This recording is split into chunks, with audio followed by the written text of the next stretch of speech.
ഞങ്ങൾ പാടുമീ സ്വരങ്ങൾ കീർത്തനങ്ങളാകണേ. ചൂടുവയ്ക്കുമീ പദങ്ങൾ നൃത്തലോലമാകണേ. കുഞ്ഞു വീടിനുൾ തടങ്ങൾ സ്വർഗമാകണേ. അമ്മ നൽകുമമ്മ പോലും അമൃതമാകണേ. പൂർണ്ണമീ ചരാചരങ്ങൾ ഗുരുവരങ്ങളാകണേ. ഹൃദയരാഗതന്ത്രി നീട്ടി.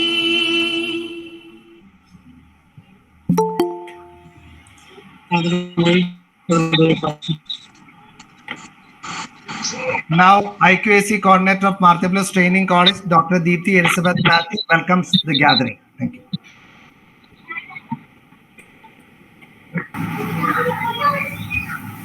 Good evening, one and all.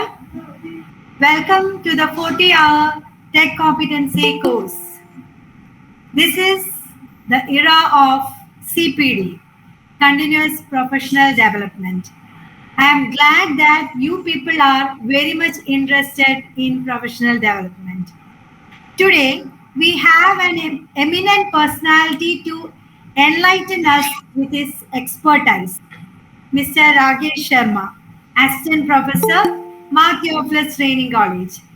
He is dealing with the topic on practical aspects of learning analytics. He is a person of commitment and sheer willpower.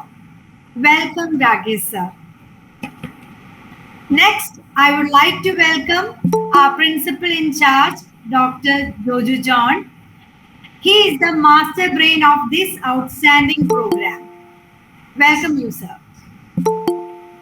The beneficiaries of 40-hour course are the participants themselves. I take this opportunity to welcome you all. Have a fruitful hour ahead. Thank you. Thank you, Dr. Deepthi Elizabeth Matthew. Dear friends, before listening to Rakesh sir, I just want to point out some of the important points related to learner analytics. Actually, this is an era of specialization. So we may have general knowledge about things, but it is not enough. We need to learn the specifics of student psychology, the specifics of learner behavior, and the different modalities of learners' learning style. All those things are really important. The teacher has to be aware of the subtleties and the nuances of effective and efficient interaction with the students and learner behavior modifications. So this topic happens to be the need of the hour. All the teachers have to commit themselves to knowledge and continuous learning. And the future of the nation, the future of the universe depends on powerful teachers. I would like to welcome all of you to this program. Marthaplus Training College is really delighted to welcome all of you to this outstanding session. And the resource person happens to be Rakesh Sharma sir. I am a real fan of Rakesh Sharma sir. Marthaplus Training College, he was the chairman of the B.Ed course, and he could excel in all the aspects as a student leader. Subsequently, he completed masters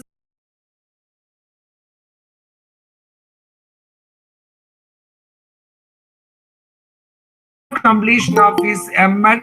He joined Marthaplus Training College as the assistant professor, and Marthaplus Training College is lucky to have Rakesh Sharma as one of the galaxy of teaching faculty at Marthaplus Training College. And he is a synonym of sheer commitment an exceptional positive attitude. Whenever there is a requirement of his effort, time, and energy, he readily offers his talent and time. More than everything, he is a technology focused person. When I have some doubts in education technology, immediately I ring up Rakesh Sharma sir to learn from him, and he is always ready to extend his helping hand to everyone. And I am a beneficiary of his magnanimity. Rakesh sir, we are really delighted that you are giving a talk today. Thank you very much for taking up this responsibility and interacting with all the people who are interested in upskilling their efficiency, skills, and talents. And I'm really delighted that Rakesh sir is taking its a kind of satsangam. We can learn from this gentleman, very amiable and really committed.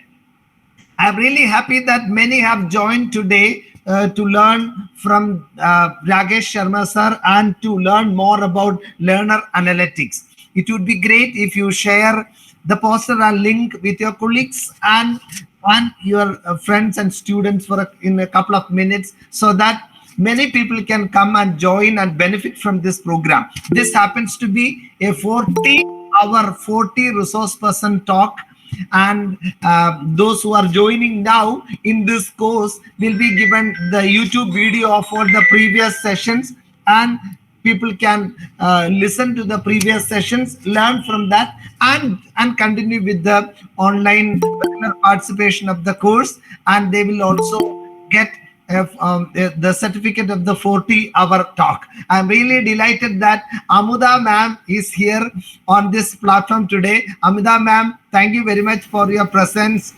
Thank you very much for finding Thank you, sir. some time for joining the program from Bharatidasan University. Thank you very much. Now, all the participants, warm welcome to the program. Rakesh sir, over to you, sir. Thank you. Am I audible? Yes, sir. Perfect. Yeah, okay. Thank you. Thank you very much, sir, for giving me this opportunity to speak on behalf of the college as well as this particular program, 40-hour Techno Competency program. I have been ardently following up all the activity which is related to Techno Competency. There were video based sections and how to create a video, how to uh, take up yourself as a efficient teacher, the psychology of learning, um, every aspect of which has actually um, sorry, uh, am I audible? Yes, sir. Perfect, sir. Carry on, sir. Okay. Every aspect of which I've been following up. So, what I have actually seen is we have been learning about uh, how you have to create a video, how you have to become an efficient teacher, how uh, techno-pedagogue a teacher can be. This is what these are the aspects that we have all been actually going through. So. I felt we need to progress further into something else as well based on the futuristic aspects of learning. So I took up this topic when Sir has actually given me this particular opportunity. I hope all of you will find it useful enough. So I will just show a transparency with the relation to the talk. We will have a discussion as well. I would like to interact with you and go through this particular section as such, so that we can learn from each other rather than me saying out everything as such about learning analytics in the first place. I hope I am clear with that particular perspective. Yes, sir. Carry on. No, okay, okay. Uh,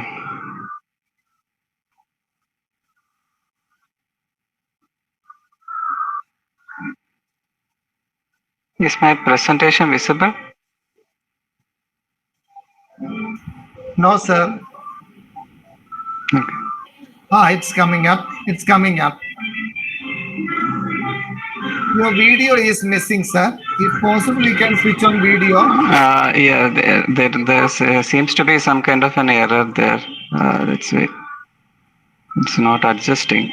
Uh, Why don't you exit and I, join I again? will I will I will exit and come back, sir. Please, sir. Dear friends, meanwhile, Rakesh sir would join in a couple of minutes, I think.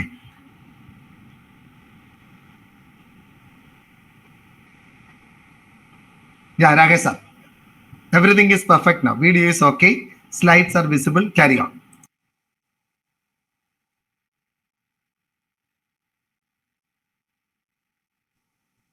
You are mute, sir. Please unmute. Sorry, pardon me for that. Okay, practical aspects of learning analytics. This is the topic that I am going to put forth before you. So, what exactly is learning analytics in the first place? When you actually see that particular word itself, what learning analytics? What is that thing about? So actually, this is uh, is a collaboration of everything that is related to the data that has been available related to learning, which will be analyzed by some kind of a system, which is computer based.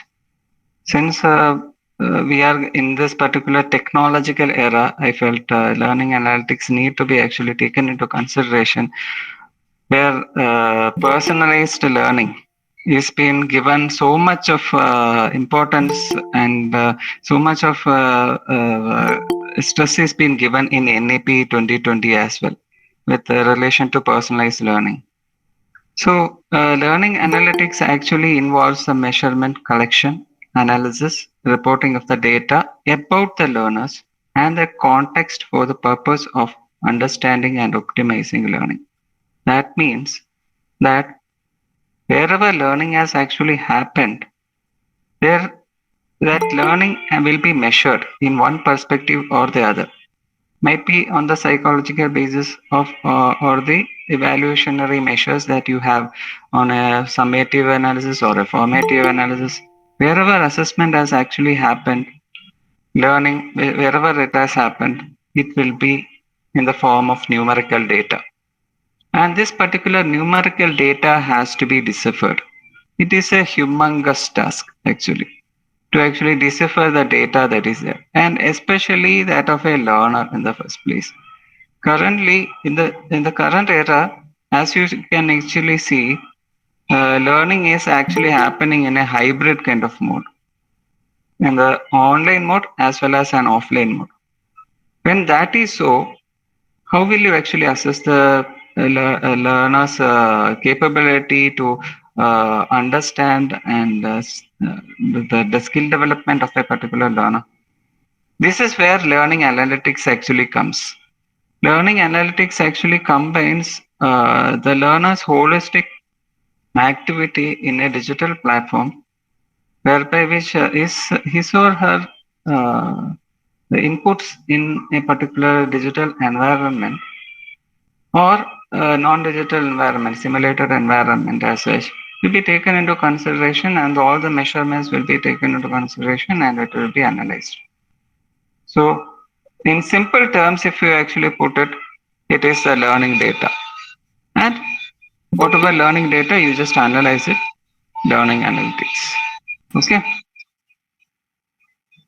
I hope this is clear. So, why this particular learning analytics is important in the current scenario? Because it actually every learner has got the potential to develop himself or himself critically and creatively, but where are the critical aspects, where are the creative aspects, how are they actually evaluated? Maybe in the form of some kind of seminars, projects, or some kind of tasks that are being given to them.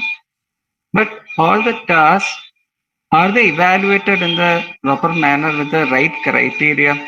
Whether the right criteria is evolving itself to help the learner develop from initial stages of learning to the final stages of learning. All these all these aspects need to be rightly corroborated. If it is not, a learner's perspective building of whatever concepts he is actually achieving and how much skill he is actually developing will not be ascertained. And we cannot actually ascertain whether a personalized learning experience is been given to that particular individual or not.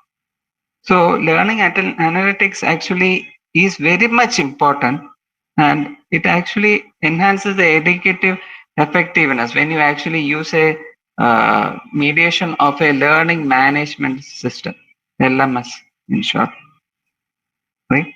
And so that particular system, it can actually identify who are the struggling students who are there, how they can actually come out of that particular struggling situation, how they can actually effectively communicate and come out of their apprehensions that are there in their mind, which are actually constraining the individuals.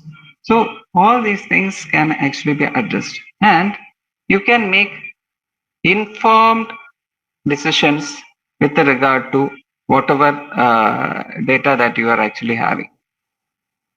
Okay, so informed decisions, making an informed decision and processing which requires uh, all the data that has to be collected together, which has to be actually analyzed, how the performance of the individual is with regard to each of the aspects of the curve that we actually, the institution or the society as such, wishes the learner to actually achieve. So these are the learning aspects, analytics importance that I am actually highlighting. So whatever trustworthy information or whatever the teaching effectiveness have that is there, which will also be actually under the screening, because uh, not only the learning but also the teaching faculties of a person will also be screened so that better learning prospects can actually be developed. So this is with respect to importance of learning as analytics. So if someone has actually raised a hand, it seems. Any question in between? We can have queries at the end, I think, sir. Okay, fine. Okay, so this is the importance. So first of all, for any kind of learning analytics to actually happen, we need to collect data. Data from where? I said that the learning analytics actually involve some kind of a learning management system. So the learning management system, in the sense, it will be in a digital platform, whereby which the pupil or the teacher will be actually communicating in the first place. So the engagement between the teacher and the student is happening in the learning through a learning management system, where the participation and performance of an individual is exactly what do you say? It has been actually plotted and verified. So when we actually look at learning management systems uh, for data collection, not all institutions, from the practical perspective, not all institutions can afford a learning management system because of its extreme cost that is necessary to maintain and sustain both technological aspects as well as uh, the internal security based aspects as well. So particularly everyone, in most of the institutions in India particularly have been looking at free learning management softwares like Moodle or Google Classroom as such in order to corroborate information and try to analyze the students' performance and participation in a particular course, whether it be practicum or in a project or any aspect of the learning. Then you have got student information system. That is, whatever demographic data that you get when a person and a student is actually coming and coming for a particular course, he or she is actually Rakesh sir, depositing. Rakesh sir, Hello. you are using your mobile phone and laptop. Am I correct? Yes, yes, yes, Then yes. make the volume of the laptop zero. One device. If you are talking to the mobile phone, No, it's actually one second.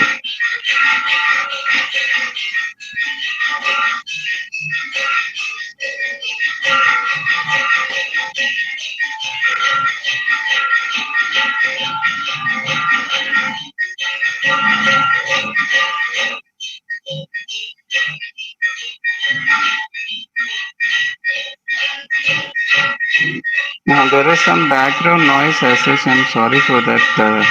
I have a temple nearby, so I guess it cannot be avoided as such now. I'm sorry for that. Hello, Joseph. no problem, sir. Carry on. No problem. That may Okay, be okay. sound from the temple. That may be sound from the temple. No problem. Carry on. Oh, okay, okay, okay. Fine, fine. Thank you, thank you. What I was actually telling is this learning analytics. First of all, you need to actually collect the data from the sources. The sources will be LMS or student information system which has got some enrollment in data or some academic history. Whichever institution that particular student might actually be there will might have actually be functionally there in a school or a college. Will have some data with respect to that. So that particular student, which is actually private in nature, it cannot be actually disclosed to anybody. So those kind of information also matters actually in a learning analytics, because when you actually look at holistic development of a particular person, you need to actually look into all the aspects of a development of a learner. Now you have got assessment tools that are often used by the teachers, which include quizzes, examinations, or any other assessments that rubrics or any type of formative or summative assessments that you do in a particular classroom situation. All those uh, things also matter. Every data, numerical data matters. Everything matters. And then you have got online interactions as well, where you have got student discussion forums and collaborative projects between institutions and virtual classroom environment, where even analysis has been done through Google Form or any other QSET or any other model through Moodle or any other platform which virtually correlates with a classroom situation. So this is with regard to the data collection sources. Okay, so once you the data collection sources, whenever we actually talk about data collection sources, we need to understand that the type of data that we actually collect from institutions or any place. First one is actually descriptive data, which whatever we actually get corroborate is from based on descriptive data, which might be something related to the past, grades, attendance, all these things. And you have got something called a diagnostic data. That is diagnostic data in the sense you have patterns of individuals of swap based analysis of students, their strengths and weaknesses. All these things are diagnosed and kept by many institutions if they are actually truly into assessment like situation. You get diagnostic data of how that particular student is actually learning, where that particular student is weak in, which subject he or she is actually weak in, how that particular student can progress further. All these particular things have been diagnostic data. Then you have got predictive data, which is actually forecasting based on whatever historical information. Once you have actually collected it, uh, some predictive data will also be there with regard to this particular individual uh, might not actually score better in the future also. So that is predictive data. Then you have got prescriptive data, which is once it's like you can say that diagnosis and remedial teaching. Okay. So when B.Ed school teachers actually go, they actually evaluate the students of how they actually are learning in a particular classroom situation, and then actually they put forth their lessons. So it is prescriptive in data. So all this particular data is taken into account. So the four types of data, if I actually summarize, descriptive data actually says what has actually happened with that particular learner, how that particular learning situation has actually created so and so scores for an individual. Now, based on that, on the basis of whatever scores that I actually obtained, I will actually diagnose why did it actually happen? Why did this particular student actually score less marks? Then I will actually predict what is likely to happen if this particular student is actually scoring marks like this. If he keeps on scoring something around 20 or 30 marks on a consistent basis, what is likely to happen? He or she will not pass this situation. Suppose he or she must score 50 marks or so to pass a particular course. The likely situation will be he or she might not actually pass. So it is a kind of a prediction. It might be by the teachers themselves who are actually looking at the scores. But on a larger scale, when you actually put it through learning analytics, the predictive pattern changes. So that is what I will actually come to. So then you have got prescriptive data.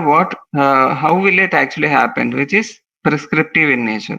You actually give a solution to improve that particular person's learning. Okay. So basically, whatever data, now you have got all the data, the four types of data, if you have got it, uh, what you do next is statistical method. Statistical method, what? Like what? Descriptive statistics or regression analysis or some inferential analysis to summarize and interpret the data. That is what most of the times are actually you are actually happening, right? So that particular statistical data is relevant. As such, it is relevant. But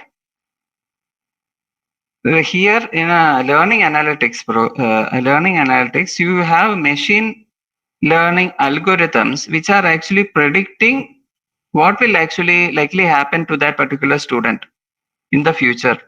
What likely that particular student can actually what all courses that particular student can take, what all learning patterns he can actually achieve.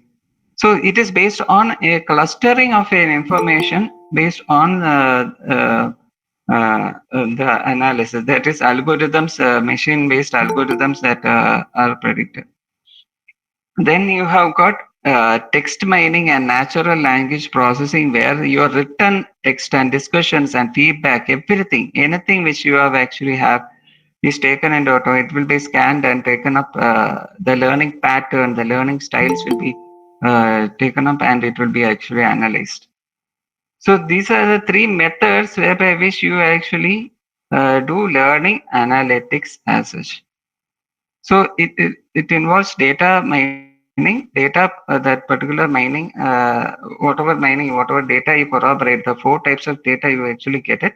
Then you actually do some algorithmic based predictions, and based on that you come up with situations. So what are the practical applications, if you ask me, with regard to data analytics? I will actually say that it gives a early warning system. See, identifying the risk of a student falling behind in a particular classroom is very much important. See, every school or every college wants 10 percentage uh, the performance from their candidates, if ever he or she is actually registered in that particular college. And he or whichever student, whoever is a learner, will also want to improve upon themselves. But a learner themselves only know who he or she is. The institution might not be knowing how she or she might actually be performing. The language based barrier, socio-economic barrier, every constraint will also be pulling uh, behind. And everything will actually act upon the behavior, the attendance of the student, and the course performance of the student. That is what we say ABC: attendance, behavior, course performance of a particular student. If it is actually below, say for example in MET, if attendance is below 75 percentage, you go for condonation. So that means that the particular student has not uh, been to classroom situation where the lectures, which consists of 12 to 13 hours each lesson, has not been attended to. Second, he or she might not have actually actively participated in many learning activities. All these things will be actually taken into account. So attendance is actually important. Then your behavior might actually see, the behavior improves based on social interactions as well as participation, active participation in learning.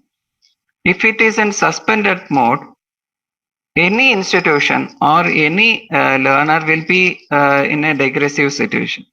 So it is necessary for the learner as well as the institution to take precautions. So an university is actually implementing a early warning system.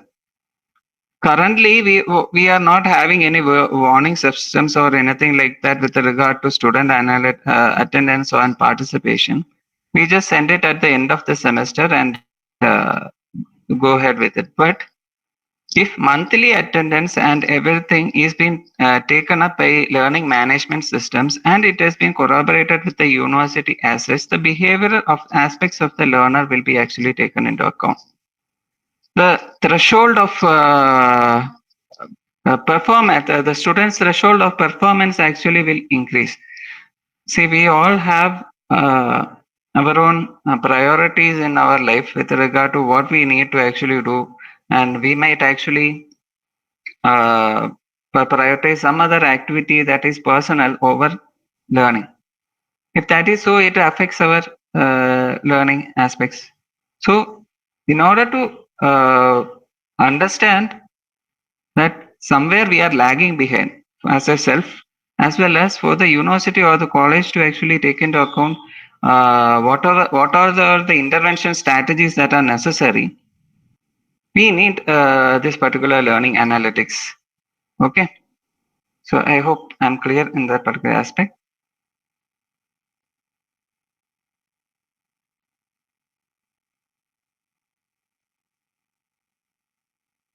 Now, next is adaptive learning platform. Say for example, we are in a era where we are almost always saying that we need inclusive education.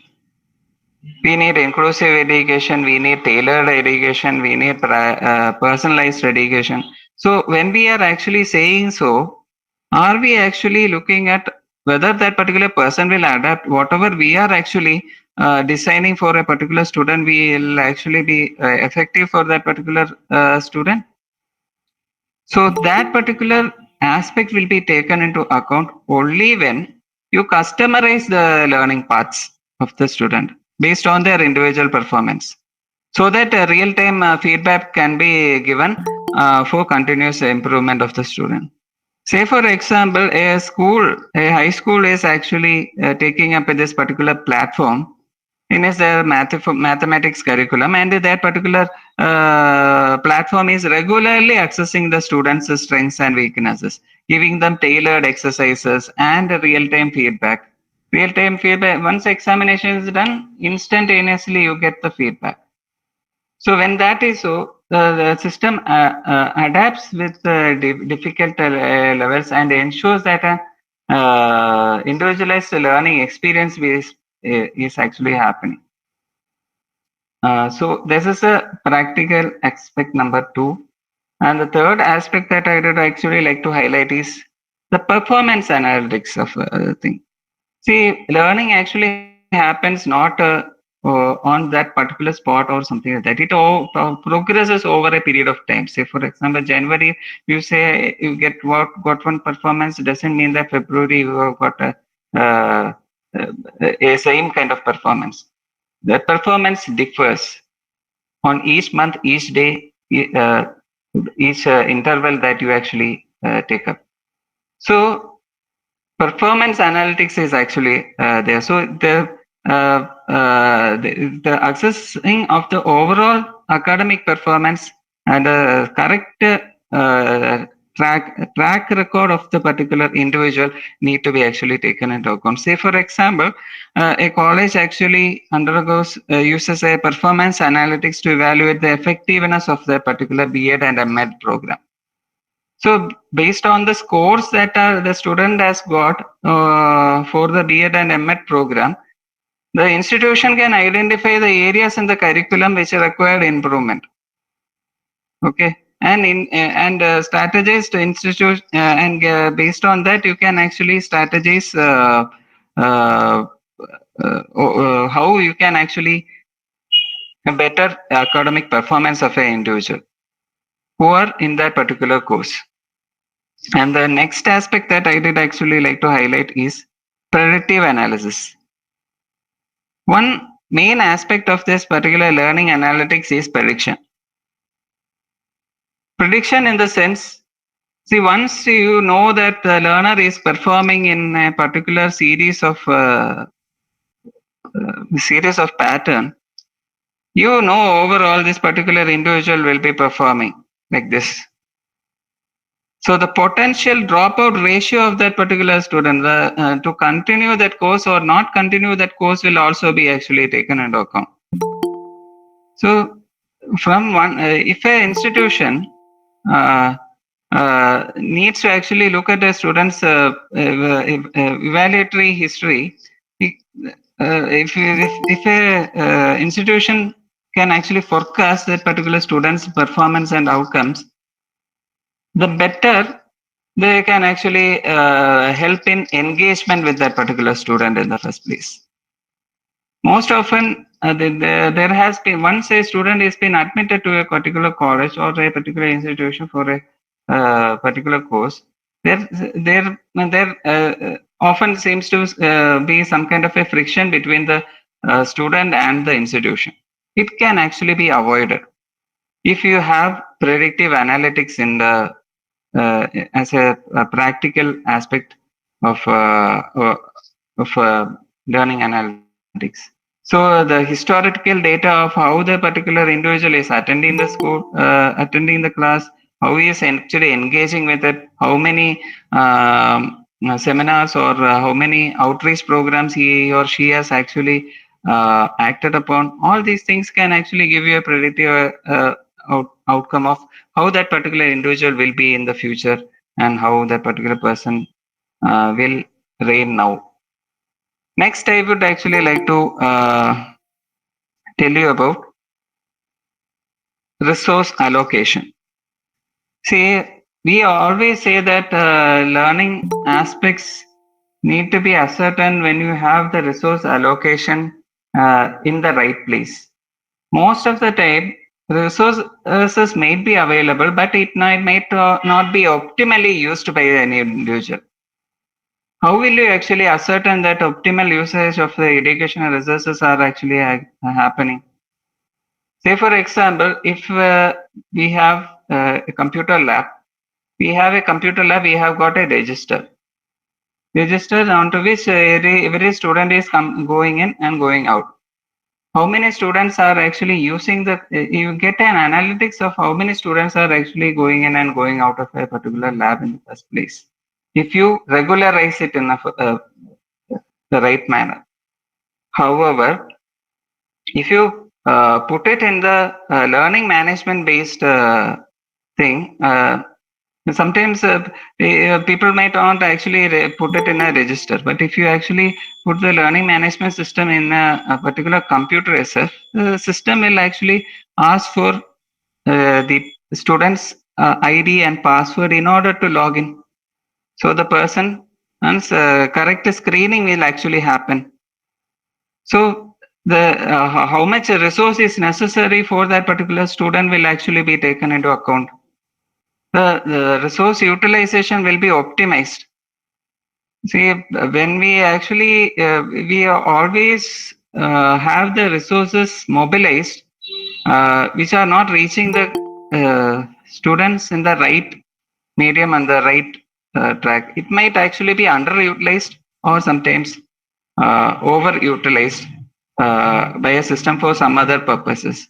So based on the demand and popularity of a particular subject, the learning analytics can actually ascertain how much resource need to be actually allotted, how much faculty and how much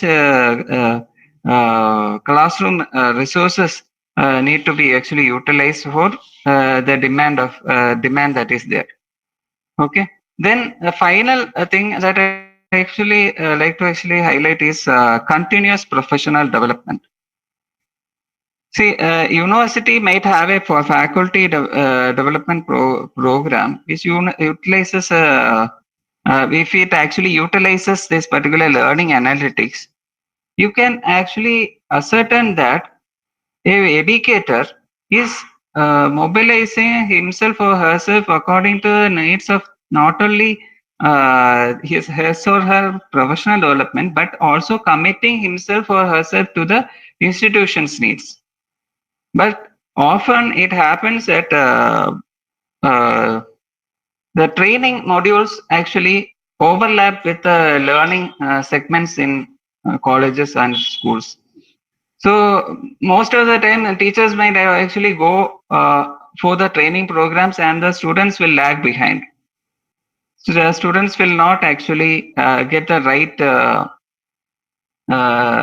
right input with regard to that. It actually creates a constant stress for the educator themselves. So the educator has to choose whether I should actually go for professional development or go for a uh, go for completing the syllabus or completing engaging the students and helping in the right way. But the learning analytics can actually help in the teachers evaluation strategies, how the particular person can actually function, how the student performance can be actually enhanced. So all these things, continuous professional development can be actually enhanced when you actually get the help of a learning management system which has learning analytics embedded in it. Okay. Now there are some, even though I said all the best aspects of the practical aspects of this learning analytics, I would say that there are some ethical considerations that we have to take into consideration. Say, for example, say student information is sensitive in nature. It cannot be, it can be manipulated by many people in many ways. So the data privacy issues and compliance with actually regulations is some things we might not, we might overlook the regulations that are there, but it might land you up in trouble. So the ethical considerations, first one is data privacy, and the second is bias and fairness. Uh, there are the algorithms that are used in learning analytics. Currently, as of now, couldn't actually look into all aspects of learning because the criteria that is there for each and every aspects that are evaluated is not certain. Say, for example, creativity. How will you evaluate creativity? So the creativity of an individual differs based on the skill set and the divergent thought process that particular individual is going through. It might be in one field, it might be in multiple fields. So the aspect of biasness in the system is there in algorithm to analyze the creative and critical aspects of a particular individual. Ensuring then you have got ensuring equitable outcome for all the students, because this particular learning analytics is actually a bit expensive to some extent, but it is a current technology whereby which personalized education can be possible. Whether you are in a classroom situation or whether you are not in a classroom situation, it doesn't matter. You are at your home also. You can learn. You just need to actually have some system which can monitor and give you the performance based thing which can say that you have learned so and so. You have achieved so and so skill. You are eligible for so and so skill. So the bias and fairness is actually a little bit not there. So the ethical considerations is still on the outlook. But this is a very nascent field of uh, technology that is there. Then the implementation challenges. When you actually try to bring in any form of technology, say for example, in during COVID period, you might have noticed that most of you might have not been accustomed to Google Meet in the first place. Google Meet, Zoom, or any other platform in the first place. So you often have to challenge the existing system, that is rote learning or any kind of a person to person learning, and you need to actually integrate the technology as well. So that particular implementation challenge is still there in this particular field. That is technology integration, compatibility with existing systems. Say, for example, Windows 10 or Windows higher versions might actually support it, but the lower versions may not actually support the learning management system or the learning analytics based softwares that are there. It might not actually support the algorithms, and sufficient training for the educators is also not there. A person has to use it. First of all, if a system is installed in a particular system also, you need to be trained in that particular usage of software or a particular algorithm. So that particular technology integration part is really a challenge. Then there is apprehension for, or I mean, there is so much of resistance for change. When computers came initially, there was actually a protest by many people that it will actually create a loss of job. Yes, it did actually create a loss of job among but a certain sects of people, but it opened up a big plateau of learning for many other sciences, and there is a lot of branch of uh, knowledge spheres that actually evolved out of technology. So, overcoming many of the skepticism and the fear of technology is there. So, say for example, AI mediated technologies are actually feared.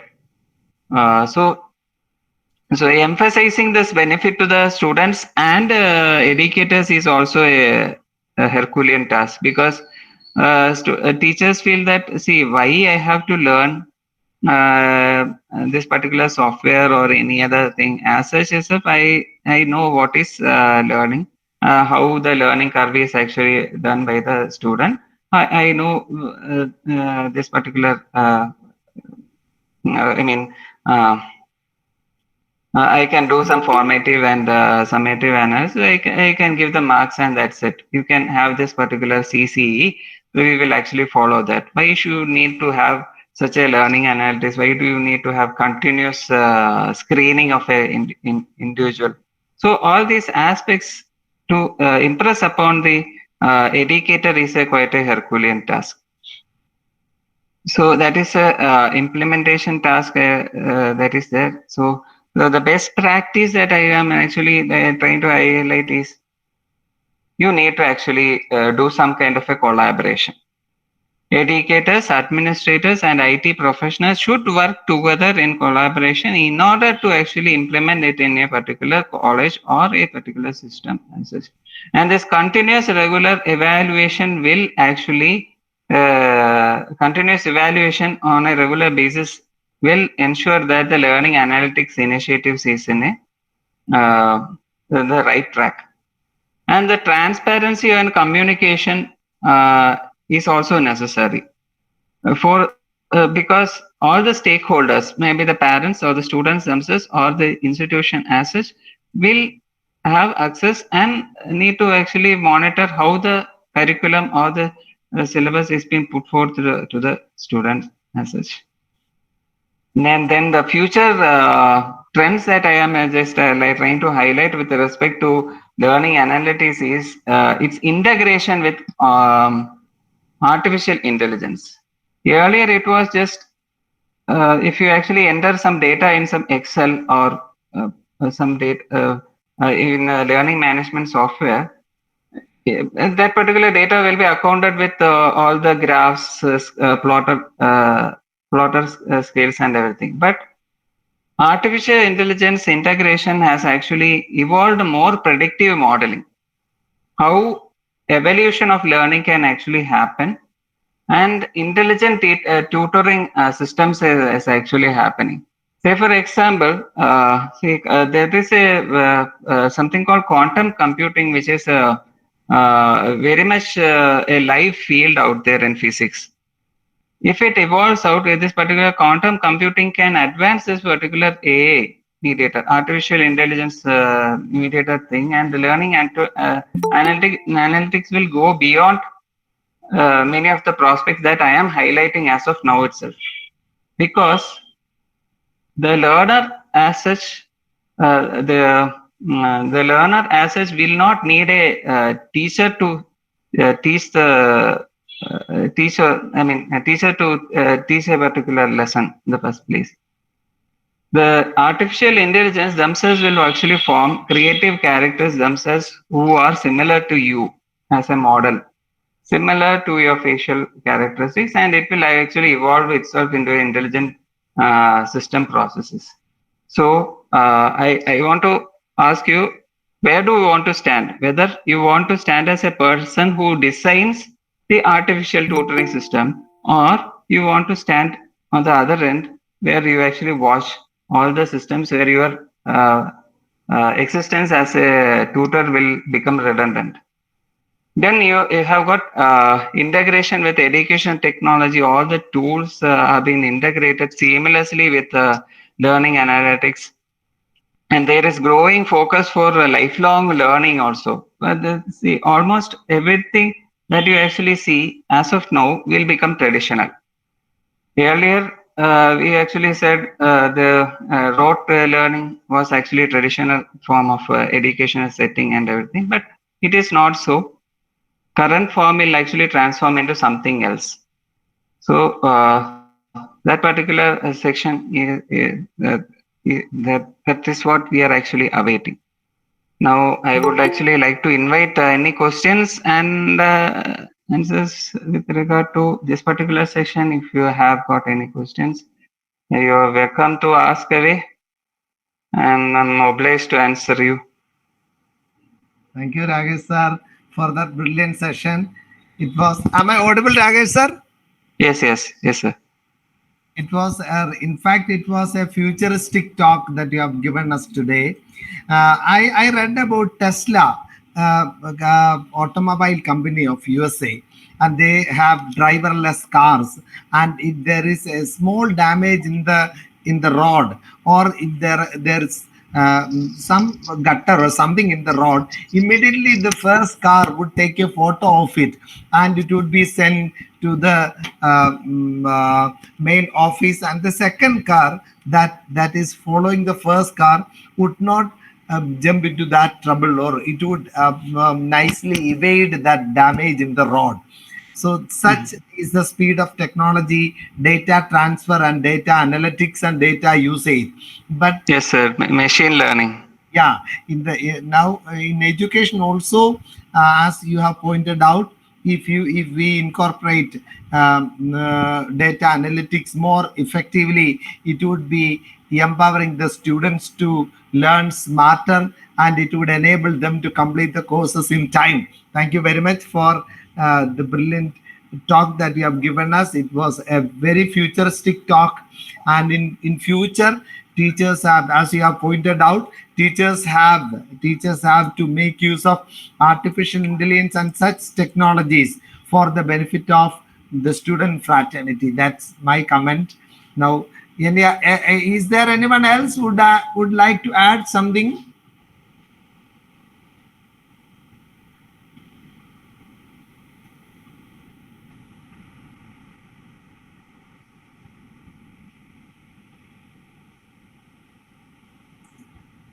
You're free to comment on whatever I've actually highlighted here. There are many more aspects to learning analytics, but as of now, I've just looked at what exactly it is and what are the practical aspects alone.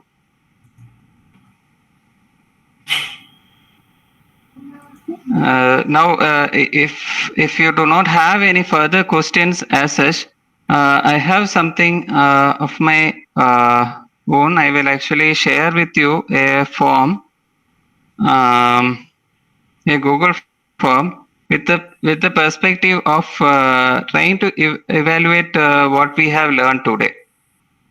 Okay, so I am sending you a form, Google form in the Meet link. Please fill it in and send it. So any kind of prospective learning requires some kind of an evaluation rate.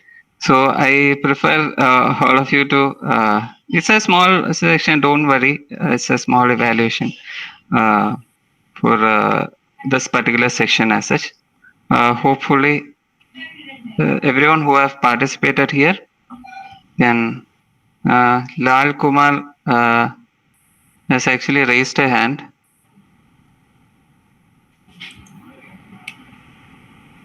Okay, he's still raising. Rakesh sir, so in addition to the feedback form that you have given us, shall I give one more small feedback form so that yes, sir, certainly, sir, certainly. mark their attendance. Okay. So I'll be providing that second. Dr. Deepthi has provided that second feedback form. We can fill in both the feedbacks. Shall we go for vote of thanks now, Rakesh sir? Yes, sir. Sure, sir. If there are no questions for further sections, so we can go. Time is also up. Christopher sir, over to you, sir. Thank you, sir. Hi, good evening, everyone. I hope the class is very much informative one. I would like to thank our respected principal, Professor Dr. Joju John, for arranging this class. Sir, thanks a lot. Thank you for the class. Again, I think the class is very much informative one, and Rakesh sir, the class is very brilliant one. I thank you, Rakesh sir, and I thank for all the participants who attended this program. Thank you, everyone. Now let's all stand up for the national anthem.